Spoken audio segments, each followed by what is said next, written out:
I, a 24-year-old female, lives with my roommate, a 23-year-old female, in an apartment in the suburbs of Atlanta.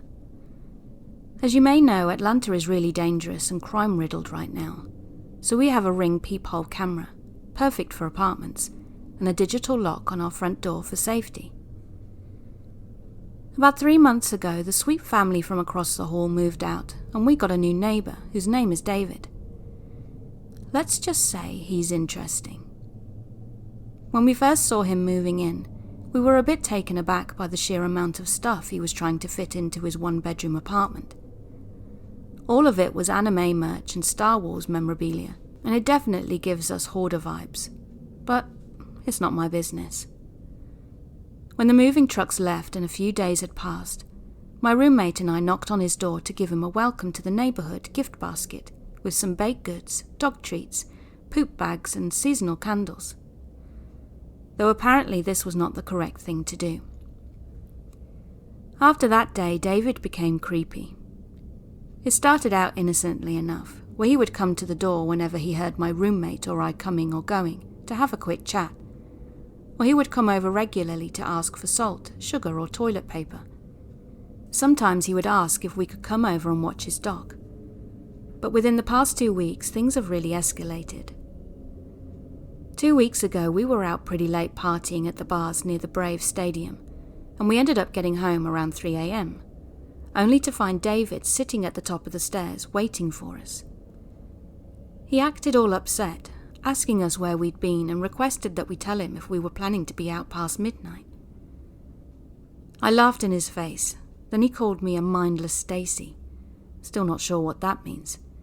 And he also asked for access to our Ring cameras so he could make sure we were safe. We laughed at him again and just went into our apartment. But here's the scary part. We checked the Ring the next morning, and he'd been sat outside his apartment staring at our door for the rest of the night. When we saw that, we contacted the complex to let them know that he was behaving in a really unstable way, and they told us to contact the police, so we did. The police told us to contact them if he made any threats, but since we lived in a shared space, they couldn't do anything until he entered our apartment or threatened us. I assume the complex said something to him though, because he left us alone for the next 5 days or so. This week, however, he's been totally out of control. He is constantly sitting outside of our apartment, and my roommate has started leaving for work an hour earlier so that she doesn't have to cross paths with him. I can't leave the apartment at all during the day, because he's constantly waiting outside for me. He's asked me out, left love letters on our door, on our cars, and in our mailbox, despite me telling him once that I wasn't interested. And he told me that he would kill himself if I didn't go on a date with him. Of course, I don't have that in writing, so police won't do anything. He has also put a Ring doorbell of his own so he can track all of our movements, and will leave really creepy sexual notes when we're gone so we find them when we come back. What do we do? For now, my brother is staying over on my couch for the next few nights, until we can have a sit-down meeting with my landlord. We've collected all of the evidence and Ring footage so we can show how much this has progressed. I'm sure the landlord and the police think we're being dramatic little girls, so we're not going to take no for an answer. Either he leaves or we break our lease and get our full security deposit back. We're also going to file for a temporary restraining order at the very minimum, because some of the commenters said that would be faster than going through the police. We met with our landlord last week, and unfortunately they aren't willing to work with us as much as we'd expected. They won't remove him from his unit. So as we didn't want to spend a ton of money to move, we asked if we could move units with the complex instead. The landlord offered us a 1-bedroom unit on the terrace level, so my roommate and I would have to share a room in what is basically the basement of our building. It's not ideal. We spoke to the police again, and they said that the notes and letters weren't enough to get someone on stalking or harassment, especially since he lives literally 3 feet away from us. He probably just thinks you're cute, they said. They did keep the Ring videos and said that they would contact us sometime this week after they'd reviewed all of the footage. But in the meantime, we've moved in with my parents. Shout out to them for being incredible. It really sucks spending $2,000+ a month on a place you can't live in. But we're actively looking for other apartments, though money is tight since we would have to buy out the current lease and pay to start a new one. Also not ideal. So it's not the update we were hoping for, but we're both safe now and that's what's important. If anyone has any suggestions about raising $5,000 in a month, please let me know.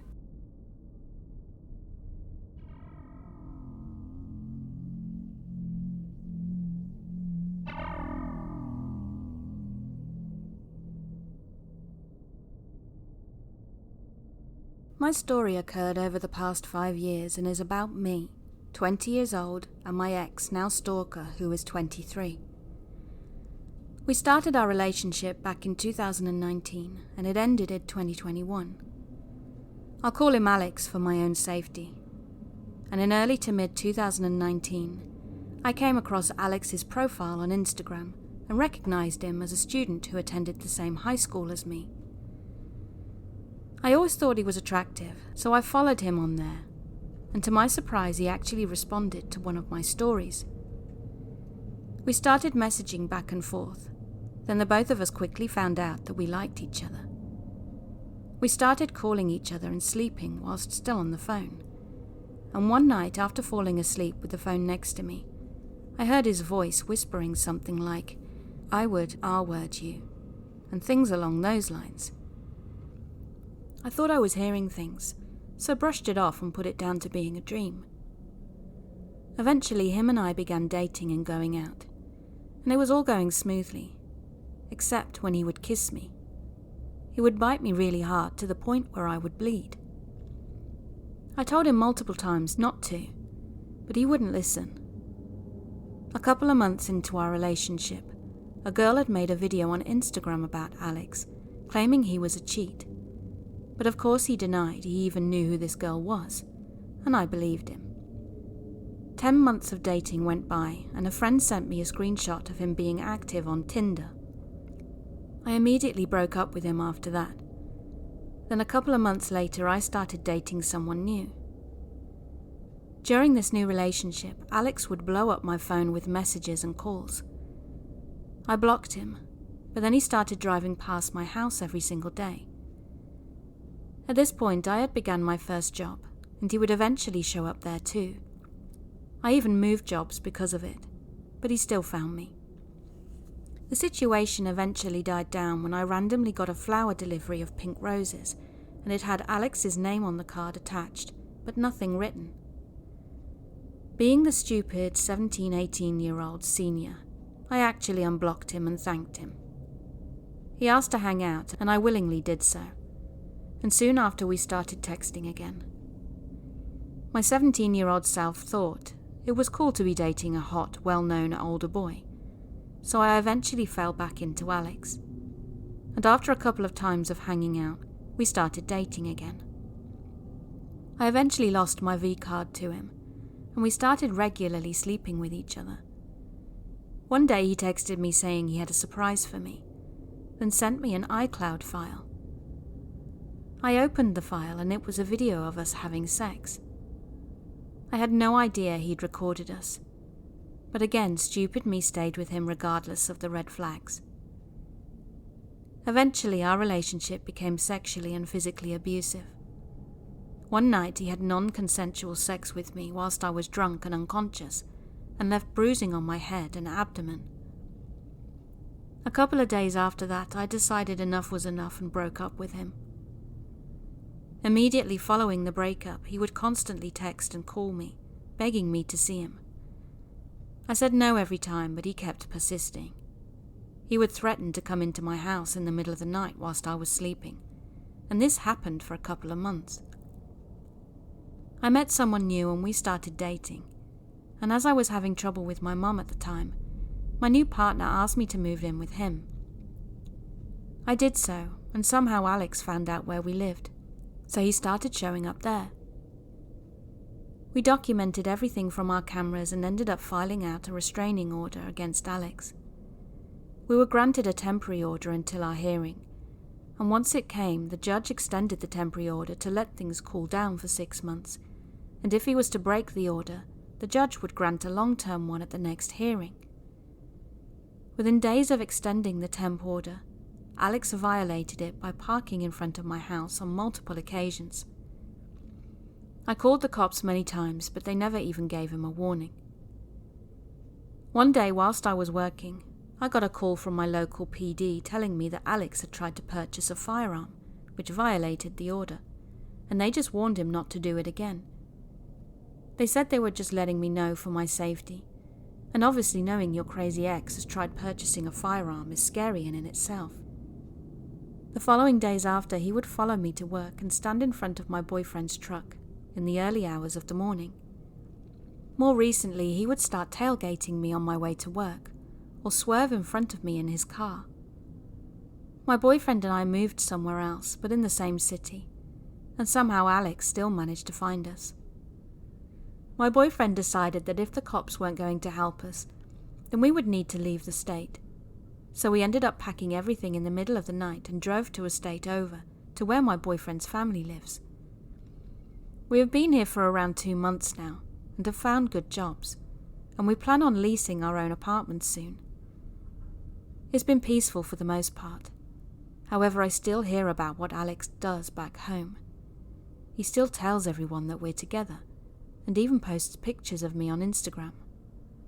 My story is still ongoing.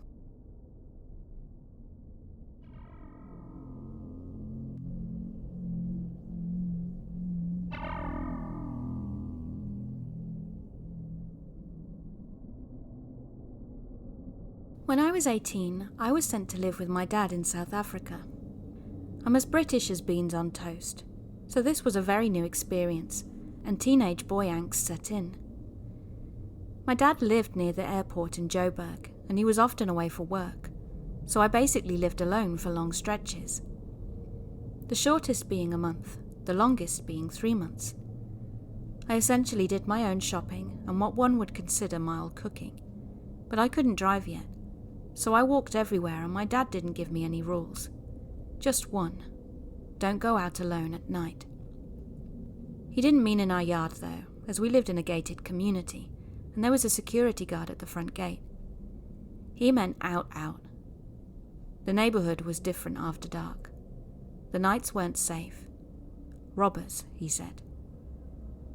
I heard him, but I didn't take it seriously.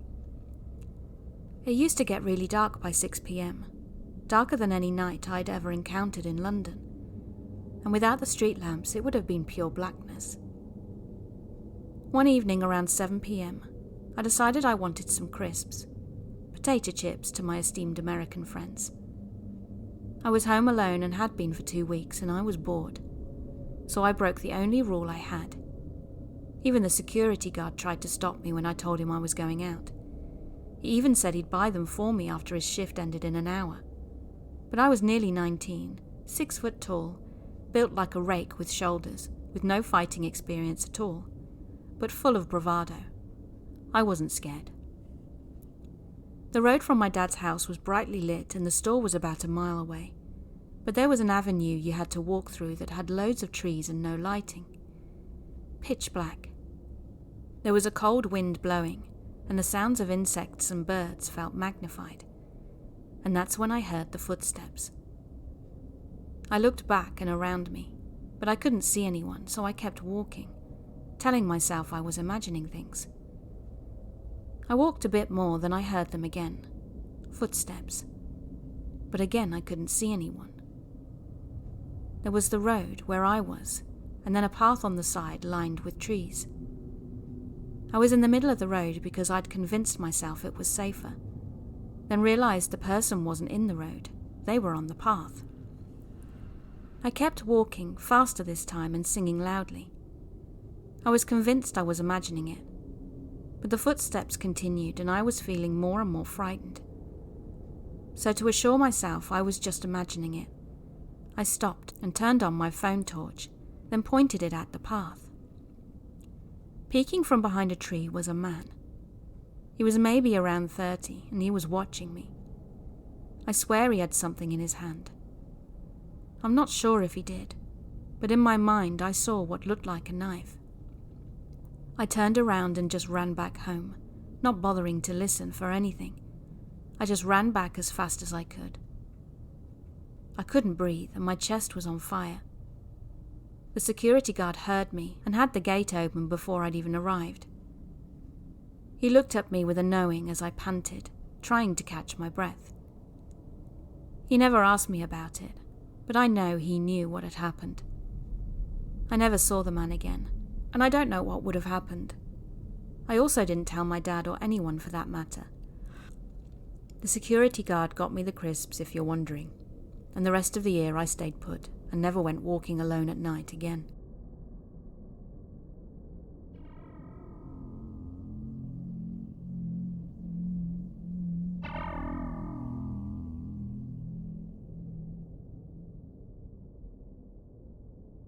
My friends and I would hang out around town at a local park during our early teenage years, during secondary school. The story starts with another kid in a similar age range as us, who would stalk other people as his means to socialize and enter into friend groups with other people. He used the technique of following people around for days, perhaps for a couple of weeks on end until he got noticed or just gave up. He would disguise this by just being in the same general area as us, so we had no idea that we were being watched.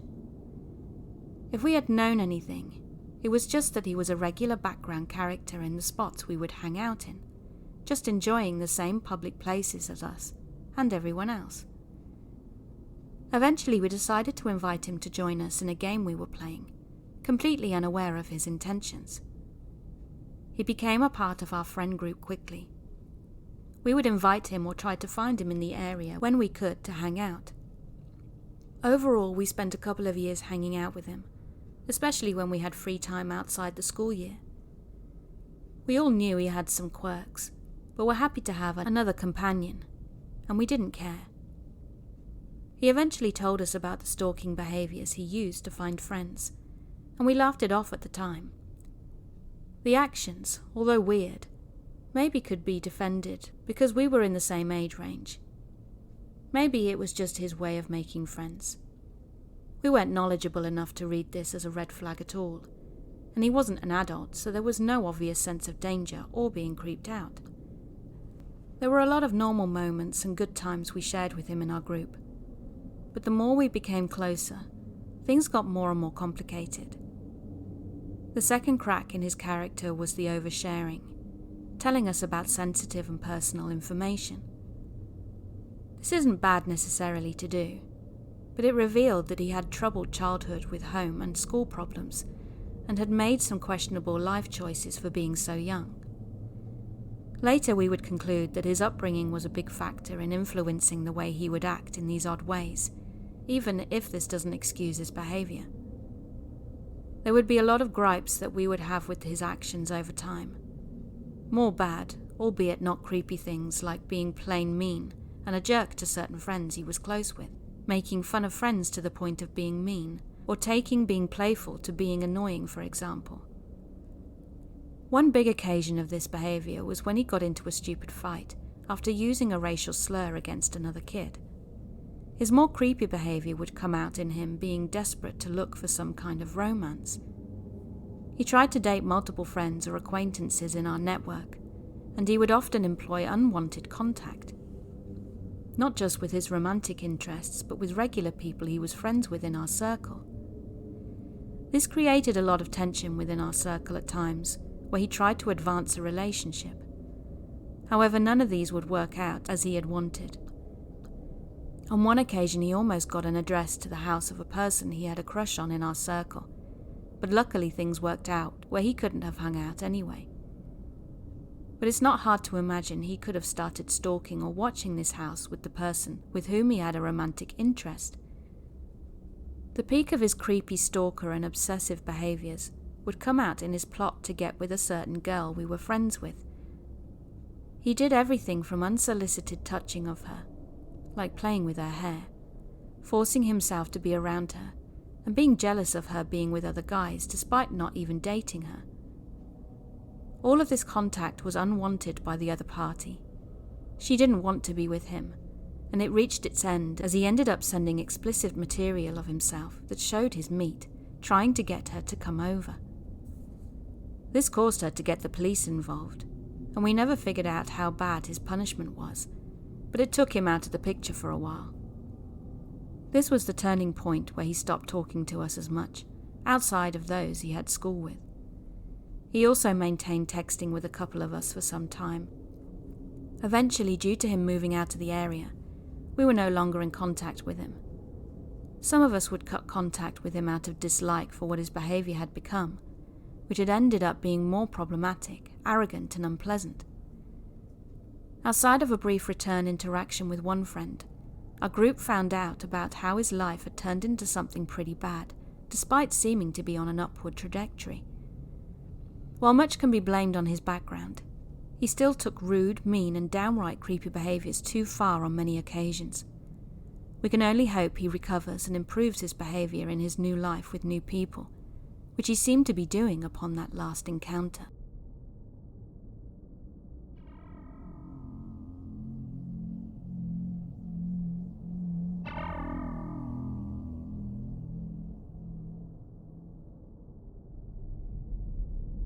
Meet Jane.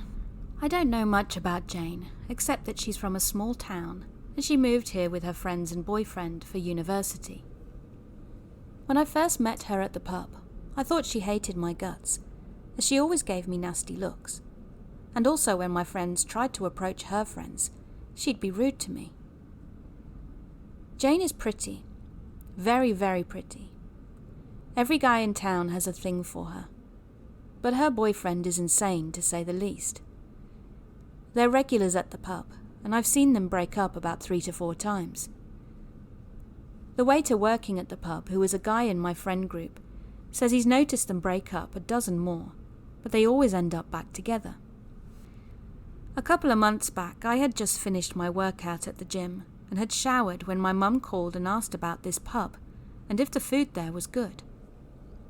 I told her the food was to die for, so she said her and my stepdad were on their way there. I told them I would meet them because I was dying for some hot wings and a burger. So we sat down and my dad and I just started drinking beer after beer. In no time I downed 5 pints and was getting a little tipsy. But I kept pushing through when my dear friend, let's call her Tina, called and asked if I was down for a drink. I told her to come to the pub as I was already there, so she'd end up meeting my folks, but they planned on leaving soon, so she and I could continue drinking. That's how it happened. My parents left and Tina and I continued drinking on our own. The pub was closing up, so Tina decided to go to the bathroom. I went to see if I could get her another pint, and that's when we stumbled upon Jane, who was a crying mess. Jane started talking to Tina, and I realised they knew each other, so we all sat down to comfort her and tried to calm her down. Her boyfriend and her were done for good, and she revealed that he used to really abuse her, mentally and physically. I felt bad for her, so when she rested on my shoulder, I just let her. The next thing, I got a DM from her, apologising about the trauma dumping the night before. I told her it was no biggie, as we all need to vent sometimes, albeit I do that to my therapist, not strangers, but whatever. We continued chatting, and she constantly went between, I can't text you, to texting me, then don't text me and text me first when I don't. Keep in mind this was all in the 2 days after we met. One drunken night she texted me to meet her, and it was around 2 a.m. I had my little cousin over, and we'd been watching movies and he'd fallen asleep, so I declined her offer. Also, I felt it would be a bit weird for me to hang out with her completely sober while she could barely see. The next day, once she'd sobered up, and I agreed to meet her, we hung out for a while, and she was fun to be with. I did like her, and worried about her and her ex, but eventually her leech of an ex left town. On one of our dates, she revealed to me that she had feelings for me, and that's when she broke up with her ex again, resulting in him physically attacking her. One day we had a date at her place. It was a little study date, and after we'd finished studying, we relaxed on the couch and ended up making out. We didn't have sex that night, but other things happened. and once I'd got home we continued talking about it, even exchanging photos, which was my first and only time sending a nude. Then we hooked up. Now I'm a person who likes my alone time, so occasionally I just want to chill at my house and not really be with anyone. But she didn't like this idea. She started spamming me with calls, saying how she could come over and we will chill together, how she'd be silent like I was still alone. She threatened that if I didn't pick up the phone she would never talk to me again. And this is where I snapped. I told her that her lukewarm at best manipulation tactics would not work on me and to not contact me again. She flipped out and came to my part of town, hanging around my house, waiting for me to come out. I told her, begged many times not to come to my house, but she simply said, "Nah, I'll pass," and came anyway. I literally felt so disrespected, because all of a sudden I hold no value in life. When she texted me, "Come out, I'm here," I texted her, "Nah, I'll pass," and stayed home. Now she's following me everywhere I go, and it's been months. I'm dating the girl of my dreams now, but that hasn't stopped her from being in my shadow and learning my routine. When I go to the gym, when I'm at practice, etc., she never fails to show up or drive past wherever I am. And my stepbrother reviewed the security footage from our house. We counted her car driving past at least 14 times a day. I still get texts from her on the daily, even though she's blocked, and she gets wasted and spams me with messages on WhatsApp that she then deletes. My girlfriend is absolutely livid with this chick, as she will not leave me the hell alone. I don't fear for my life, but I have warned my friends that if I do die suddenly, it would not be an accident or suicide. I constantly have to check to see if she's behind me.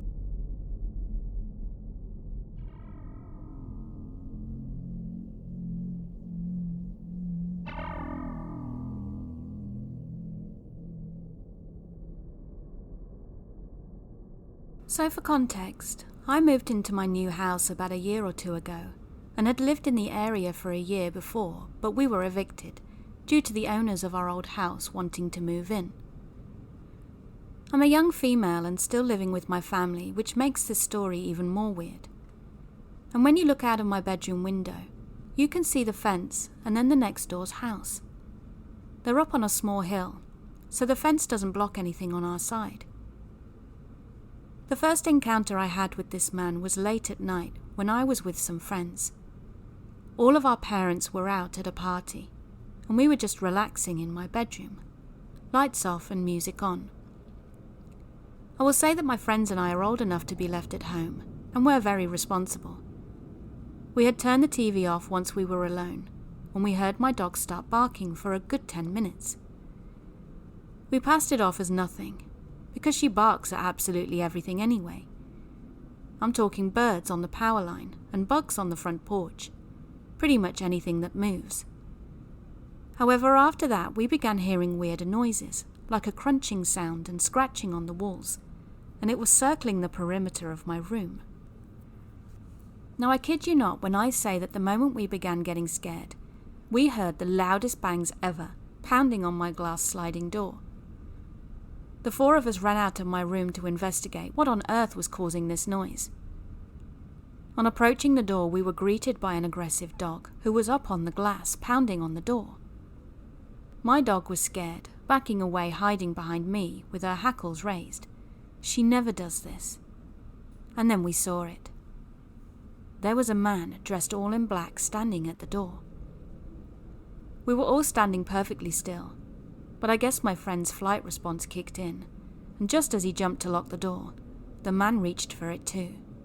My friend yelled, "What are you doing here? Who are you?" And he responded with a simple, "I don't know," then walked off with his dog, which was on a leash. When our parents got back, we told them what had happened and about the man, and they asked us why we hadn't called them. Honestly, I know we should have, but I didn't want to ruin my mum's birthday party. I have learned my lesson and then some. 2 days later, my mum confronted our neighbour who was mowing the lawn, and he admitted that it was in fact him and that his dog had run in through our gate and he came and got the dog back. He said he meant to come and talk to her earlier about it, but didn't. I thought it was a good explanation, until I thought back to the night it happened. The gate that his dog had supposedly run through has a tough clasp, and it was definitely shut. We have it there so our dog can't get out and nothing can get in. But you can open it by hand, meaning that this man opened the gate and let himself and his dog in. My theory is that he heard the music stop and didn't see lights from his house, so he decided that he was going to come and, I don't know, rob us. The noises we heard must have been him scaling the perimeter of my room for 10 minutes before attempting to enter. We filed a police report and nothing happened for a few months, until one night when I was in bed and almost asleep, but still getting comfy. I sat up to rearrange my pillows and turned around so I could make it as comfy as possible, when I saw a face outside my window, staring back at me. Whoever it was wearing a black face covering, so I texted my mum and froze. I heard movement, then my mum came in and checked everything. Nothing was there though. Now this was not just my imagination, as my neighbour's lights are visible from the crack in my curtains, but the face was covering a majority of the light. Ever since then I've noticed them watching, and whenever I catch them looking, they get up from their balcony and leave. But then I'll catch them in the same spot watching again, only 5 minutes later.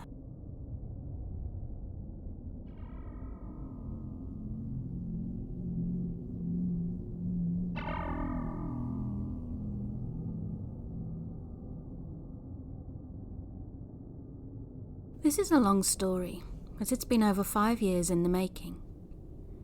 I've actually posted this story before, but there are some really good internet sleuths here on Reddit, and they were able to figure out ex-beauty queen's identity, and mine too. I don't really care if I give up my identity, but didn't want it to be on my own actual account, so I deleted it a while back. The catalyst for me to repost it today on a throwaway is that it's cathartic. Last week, yet another court date for ex-beauty queen Stalker came and went. We'd been expecting things to proceed, with her entering a plea of guilty or not guilty, but no such luck. All we got was another vague reason as to why she's not ready, and a new court date set months from now. There have been many court dates since she's been arrested, and it's been over 18 months since she's been arrested for her continued stalking and harassment. She still wants to drag things on, to seemingly try and stay relevant in our lives, but the amount of court resources and taxpayers' money that's wasted is actually really astounding. Anyway, on to the story. So to recap, my husband dated a beauty queen title holder of a well-known pageant before he was with me, and they broke up long before we met. She was a statuesque blonde, very tall and a knockout in her day in my opinion. This is somewhat important to the story, I guess. But while she was a dazzling pageant winner on the outside, on the inside, oh boy, she could be charming and beautiful if she needed you. But mostly she treated people around her terribly, including my husband, and he eventually broke it off with her. The thing is, she never went away.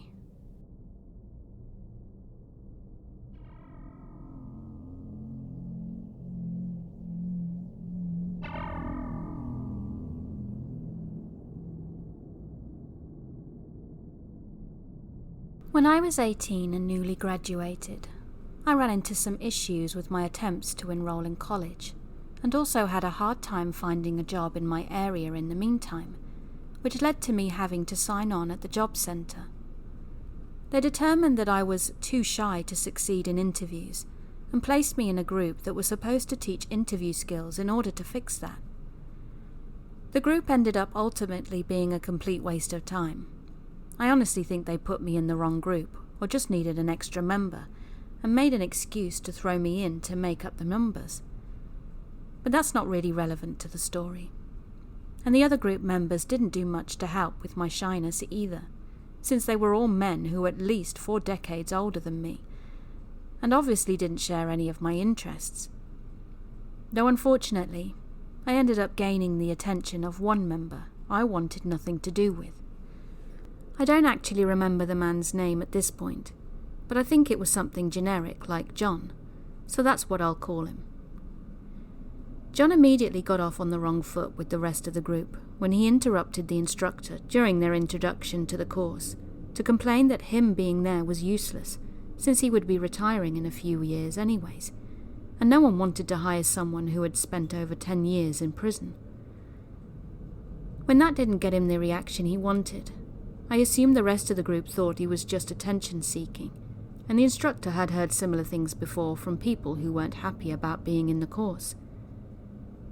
He waited until we had been given paperwork to complete, and then turned to the man next to him and loudly explained his prison sentence was for beating his ex-wife, but that she was a lying bitch, and he never put a hand on her.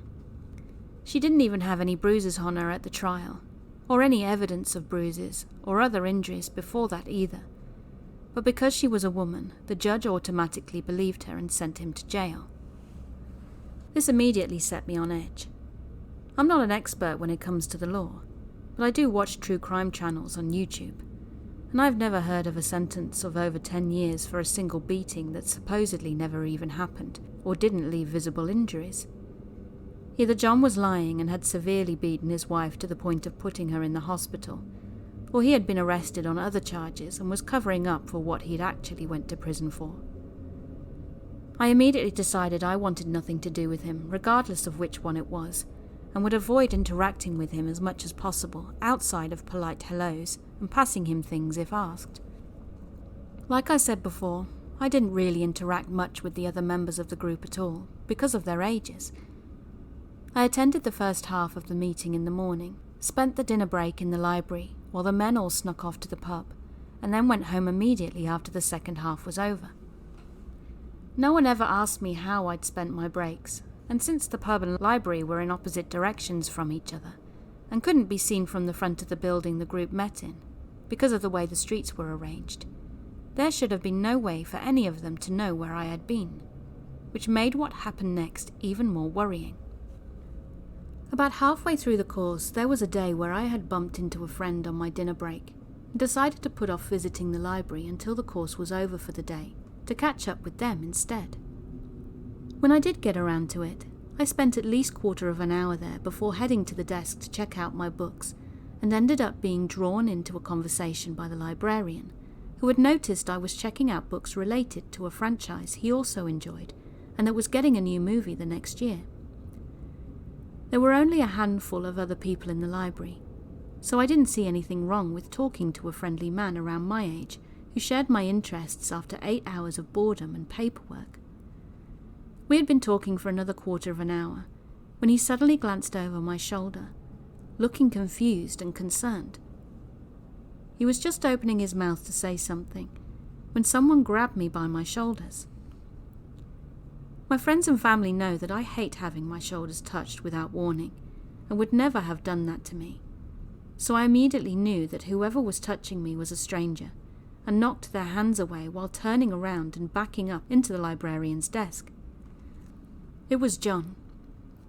He was standing directly behind me with a huge smile on his face, and as soon as I turned around, he made a joke about knowing he would find me there, and how I practically lived there before chattering at me as if we were close friends. I was completely confused. It was obvious that he didn't just coincidentally bumped into me from the way he was talking, but John had been kept behind while the group was heading out because he had filled out his paperwork incorrectly.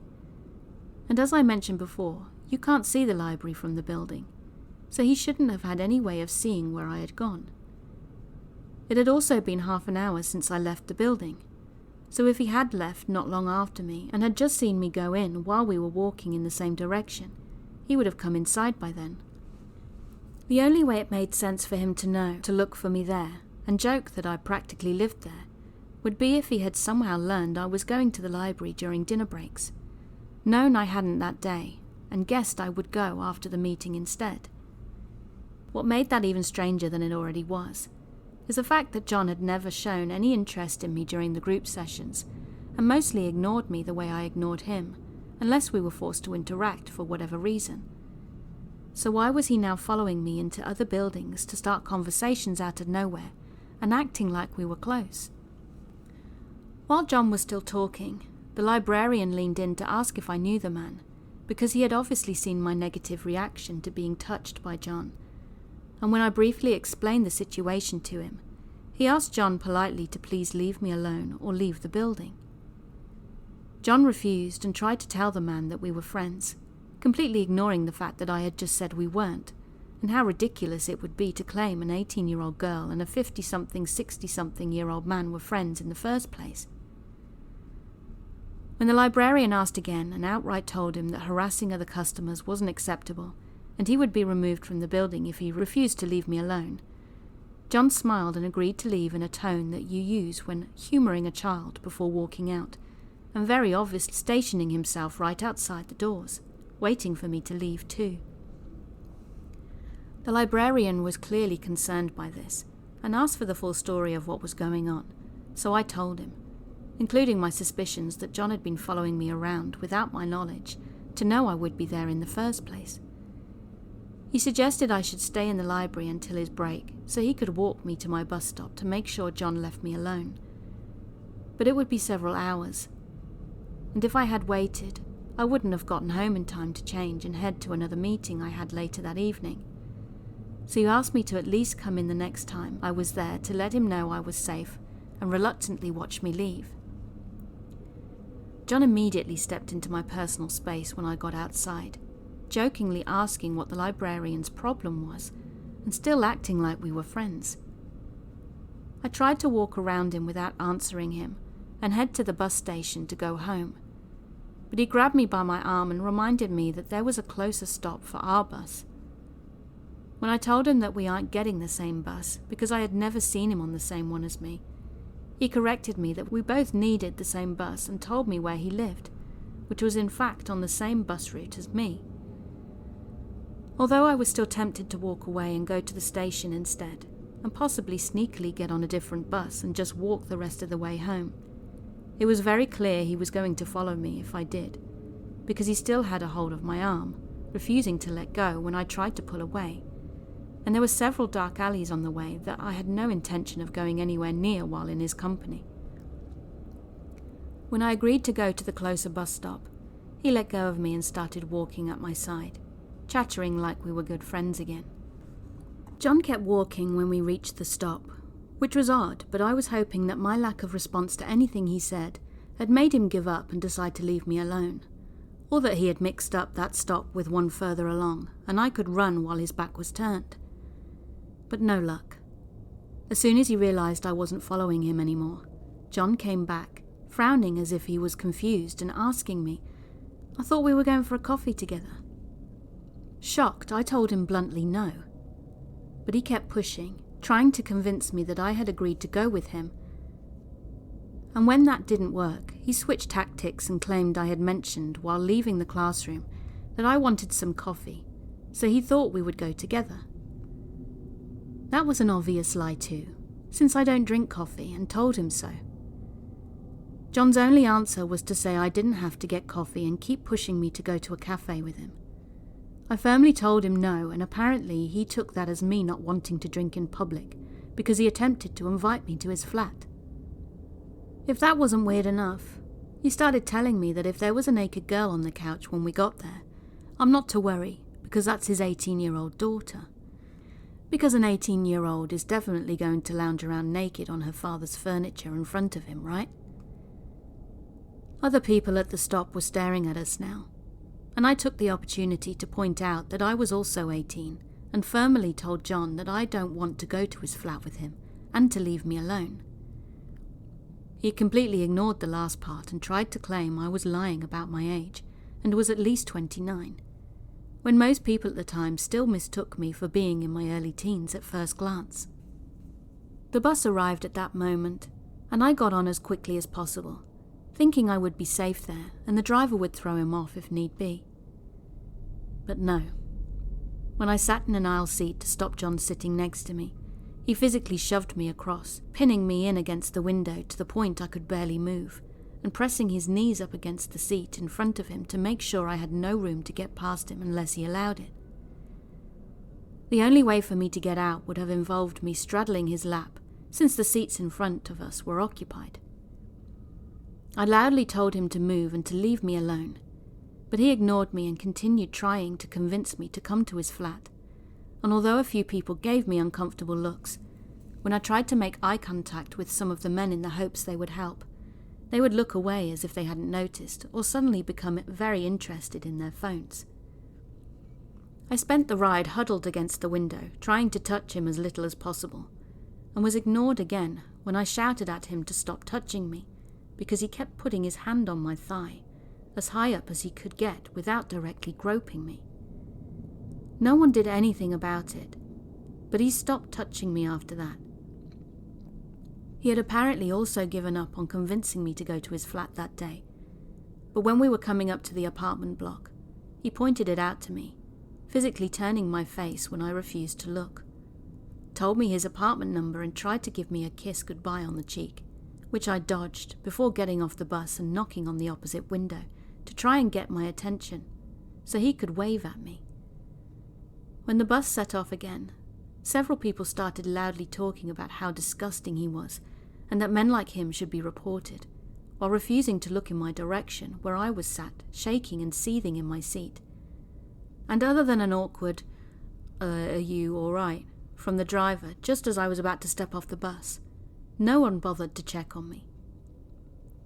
As soon as I got home, I sent an email to the instructor, telling her that I wanted to switch groups and never see the man, explaining what he had done. She read it but ignored it for an entire week, until I sent a follow-up threatening to get the police involved if they forced me to interact with the man again, and their solution was to tell me I could leave the course early instead, essentially kicking me out as if I was the problem. I bumped into the man not long afterwards, and he tried to ask me why I hadn't been attending the group anymore, admitting that he had asked the instructor, and they had refused to tell him. But I managed to get away and lose him in the crowd. I've seen him a few times in passing over the years since, but fortunately he has never noticed me or approached me again, and I hope it stays that way.